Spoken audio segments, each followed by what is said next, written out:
Controversy that came to the fore after OSD to the former Chief Minister of Rajasthan, Ashok Gehlot, came out and made some allegations about the phone tapping case as far as Rajasthan went. Remember, 4 years ago, in 2020, there were some audio clips that went viral which were allegedly out of phone tapping that was illegally done by the state government back then and then were leaked to the media. Lokesh Sharma, the former OSD to former Chief Minister Ashok Gehlot, now joins us on this broadcast. Lokesh Sharma ji, धन्यवाद हमसे बात करने के लिए. 4 साल पुरानी बात है ये, जब ये ऑडियो क्लिप्स वायरल हुए थे. आपने कुछ अपने प्रेस वार्तालाप में कल कहा कि अशोक गहलोत के कहने पर उन्होंने आपको बुलाया, उन्होंने आपको एक पेन ड्राइव दी और कहा कि ये ऑडियो अपने पास रखिए और इसको लीक कर दीजिए मीडिया में. आप जरा विस्तार में बता सकते हैं एग्जैक्टली हुआ क्या था? लीक करने के लिए नहीं, मुझे तो सीधे तौर पर निर्देश दिए गए थे कि ये आप मीडिया को सर्कुलेट कर दीजिए. देखिए, ये घटना है 16 जुलाई 2020 की, जब राजस्थान में पॉलिटिकल क्राइसिस आया हुआ था. सचिन पायलट जी अपने कुछ विधायकों के साथ मानेसर चले गए थे और यहाँ एक ऐसा माहौल बन गया था कि राजस्थान में सरकार गिर जाएगी क्योंकि ये अल्पमत में आ गई है. कुछ विधायक उनके साथ चले गए. इस तरीके का एक माहौल बन गया था और ये लग रहा था कि अगर कुछ हुआ नहीं तो सरकार जा सकती है. और उसी षड्यंत्र के तहत अशोक गहलोत ने इन सभी लोगों के फोन्स को इंटरसेप्ट करवाया, उनको टेप करवाया, ताकि ये पता लगे कि कौन कहाँ किससे किस तरीके की बात कर रहा है. सबको सर्विलांस पे लिया हुआ था और मुझे लगता है कि किसी एक रिकॉर्डिंग में ये जिस तरीके की घटना हुई या जो बातचीत थी कि पैसों को लेकर विधायकों की खरीद फरोख्त की जाएगी और सरकार को गिराने का काम किया जाएगा, वो किसी एक वार्तालाप में उनको लगा होगा. तो वही जो ऑडियो क्लिप्स थी मुझे पास पर बुलाकर खुद मुख्यमंत्री अशोक गहलोत ने पेन ड्राइव के जरिए मुझे दी और ये कहा कि आप इसे इमीडिएटली पूरे मीडिया को सर्कुलेट कर दो. अब चूंकि मैं उनके ओएसडी के रूप में अपना काम कर रहा था, ये मेरी ड्यूटी में शामिल था कि वो मुझे जो भी डायरेक्शन देंगे, जो मुझे निर्देश देंगे, मुझे उनकी पालना करनी है. मैं कौन होता हूं उनसे ये पूछने वाला कि इस पेन ड्राइव में आपने मुझे दिया क्या है, क्योंकि मैं मीडिया देखता हूं.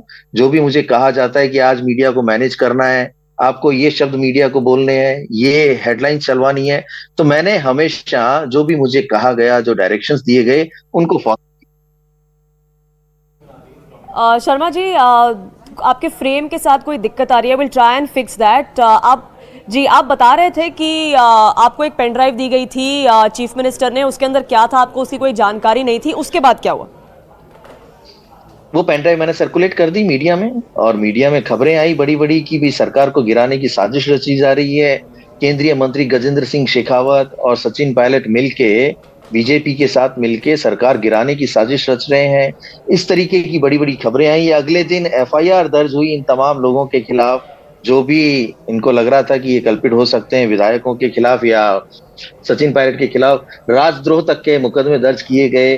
तो वो सारा एक बड़ा घटनाक्रम था जिसमें खुद उस वक्त के हमारे जो विधायक थे महेश जोशी जी, उन्होंने जाकर ये एफआईआर दर्ज करवाई थी और सबको ये विश्वास हो गया था कि अब हमारी सरकार बच गई है, क्योंकि ये बैकफुट पे आ गए हैं. जब ये पब्लिक डोमेन में आ गया कि सरकार को गिराने की साजिश रची जा रही है, तो उसके बाद ये तमाम लोग बैकफुट पे आ गए, अब हमारी सरकार बच गई है, ऐसा इनका मानना था. लेकिन आप देखिए कि जब वो पूरा का पूरा मामला खबरों में आया और मुझे उसका आरोपी बना दिया गया 2021 में, खुद गजेंद्र सिंह शेखावत जी ने मेरे खिलाफ दिल्ली में एक एफआईआर लॉन्च करवाई कि हमारे टेलीफोनिक कन्वर्सेशन को इलीगली इंटरसेप्ट करके सर्कुलेट किया गया. मैं यहाँ स्पष्ट बता देना चाहता हूं कि मेरा इंटरसेप्शन से कोई लेना देना नहीं था. मैंने कोई फोन टेप नहीं किया. मुझे जो ऑडियो क्लिप्स पेन ड्राइव में खुद मुख्यमंत्री अशोक गहलोत ने दी थी, वो मैंने मीडिया को सिर्फ सर्कुलेट की, वो भी उनके आदेशों के तहत, निर्देशों के तहत. शर्मा जी, लेकिन ये 4 साल पुरानी घटना है. आज या कल आपने जब प्रेस वार्ता की तो ये अभी ये विषय क्यों उठ रहा है? फिर से सवाल ये पूछा जा रहा है कि 4 साल तक आपने कुछ क्यों नहीं कहा? बिल्कुल, आपका सवाल बहुत लाजमी है. 3 वर्ष तक, पिछले 3 वर्ष तक, जब 2021 में मेरे ऊपर एफआईआर दर्ज हो गई, उसके बाद से लेके आज तक मैं इस सारी चीजों को खुद बर्दाश्त कर रहा हूं, झेल रहा हूं. 8-8, 10-10 घंटे की इंटरोगेशंस को मैंने क्राइम ब्रांच में जाकर बर्दाश्त किया है. अगर उस समय पर लोकेश शर्मा नहीं टूटा, नहीं बोला, तो आज ऐसी क्या नौबत आ गई कि ये सब बोलने की आवश्यकता पड़ रही है। क्योंकि मैं अब मजबूर हो गया, इसलिए मजबूर हो गया कि जिस व्यक्ति के कहने से मैंने ये ऑडियो क्लिप्स सर्कुलेट की थी, जिस व्यक्ति ने मुझे ये भरोसा दिलाया था कि चाहे कुछ भी हो जाए, हमें सुप्रीम कोर्ट तक जाना पड़े, हम जाएंगे, आपको कहीं चिंता करने की आवश्यकता नहीं है। उस व्यक्ति ने बीच में मेरा साथ छोड़ दिया, उसने किनारा कर लिया इस पूरे केस से, क्योंकि उन्हें यह विश्वास हो गया था कि लोकेश शर्मा के पास कुछ नहीं है जो हमारे खिलाफ वो उपयोग में ले सके। इसलिए उन्होंने इस पूरे के पूरे मामले पर जब भी मैं कोई केस की बात करता, वो उसे टाल देते कि ठीक है तुम जाया ना। मैं कहता कि मुझे क्राइम ब्रांच ने बुलाया है, सम्मन दिया है, पूछताछ के लिए बुलाया है। हाँ हाँ ठीक है तुम जाया ना। तो कभी भी जिस तरीके से मुझे आश्वस्त किया गया था, देखिए आदमी कोई जोखिम लेता है तो किसी भरोसे पे लेता है ना। मैंने अपने जीवन का सबसे बड़ा जोखिम लिया, जो काम मैंने किया ही नहीं उस काम को अपने माथे पे ओढ़ लिया, क्योंकि सरकार बचानी थी और मुझे मेरे मुख्यमंत्री ने, जिनके अधीन मैं ओएसडी के रूप में काम कर रहा था, उनके विश्वास पे, क्योंकि उन्होंने तो मुझे वो पेन ड्राइव दे दी और उन्होंने कहा कि इसको सर्कुलेट कर दो। तो जब मैं उनके लिए काम कर रहा हूं तो किसी विश्वास पे ही तो कर रहा हूं। जो व्यक्ति ये कहे कि मैं आपके साथ हूं, इस प्रदेश के मुख्यमंत्री का हाथ मेरे सर पे हो, तो मुझे चिंता करने की क्या आवश्यकता है। लेकिन वो हाथ हटा लिया जाएगा और मुझे अकेला छोड़ दिया जाएगा उस रास्ते पर जिसमें मुझे पता है कि आगे क्या हो सकने की संभावनाएं बनती हैं। वो रास्ता तो मैंने आपके कहने पे चुना ना, आपके सहयोग से चुना, आपके साथ देने पे चुना। अब मैं उस रास्ते पे अकेला कैसे चल सकता हूँ। तो पिछले कई महीनों से मैं मानसिक अवसाद में था, मैं इतना विचलित था कि आगे आने वाले समय में मेरे साथ होगा क्या। तो जब मुझे अकेले अपनी लड़ाई लड़नी है तो मैं इस सच को लेके आगे नहीं बढ़ सकता। ये जो बोझ मेरे दिल पे है, मैं इसे उतारना चाहता हूँ। प्रदेश की जनता और पूरे देश को ये बताना चाहता हूँ कि मैंने कोई गलती नहीं की। मेरे ऊपर जो आरोप है वो पूरी तरह से गलत आरोप है। मैंने न तो फोन टेपिंग किया, ना मैंने इंटरसेप्ट किया। तो मैं आज पूरा सच इस देश की जनता के सामने रख के ये बताना चाहता हूँ कि असली कल्प्रिट जो है, जिन्होंने मुझे वो पेन ड्राइव में वो ऑडियो क्लिप दी, खुद मुख्यमंत्री अशोक गहलोत हैं, जिन्होंने अपने घर बुलाकर मुझे वो पेन ड्राइव दी।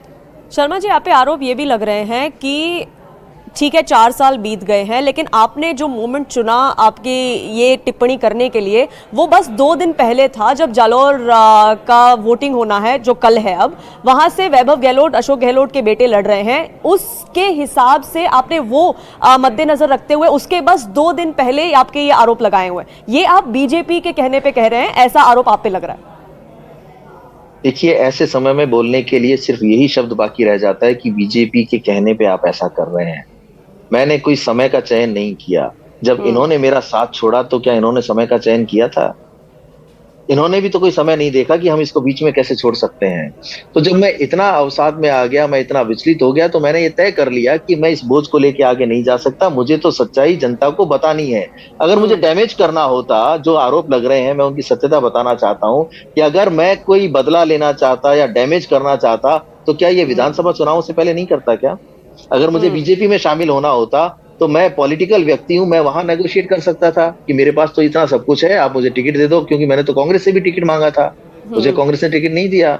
वही वो अपनी एक अलग चीज हो सकती है कि मैंने पार्टी से सक्रिय कार्यकर्ता होने के नाते अपने टिकट की मांग रखी, वो नहीं दिया, कोई बात नहीं। लेकिन बीजेपी में जाने का फायदा तो मुझे तब होता ना जब मैं विधानसभा चुनावों के लिए उनसे कहता कि आप मुझे एक सीट दे दो और मैं आपके साथ इस चीज को लेके नेगोशिएट कर लेता हूं। तो ये तमाम तरीके के मनगढ़ंत और अनर्गल आरोप हैं जिनको आज बोला जा रहा है या लगाया जा रहा है, क्योंकि ऐसे समय में जब किसी को कुछ बोलने को नहीं बचता तो इसी तरीके की बातें की जाती हैं कि आप बीजेपी में जा रहे हो, बीजेपी के कहने से ऐसा कर रहे हो, या आपने ये समय क्यों चुना। जबकि मेरा ऐसा कोई मंशा नहीं थी मेरी कि मैं किस समय पे क्या कर रहा हूं।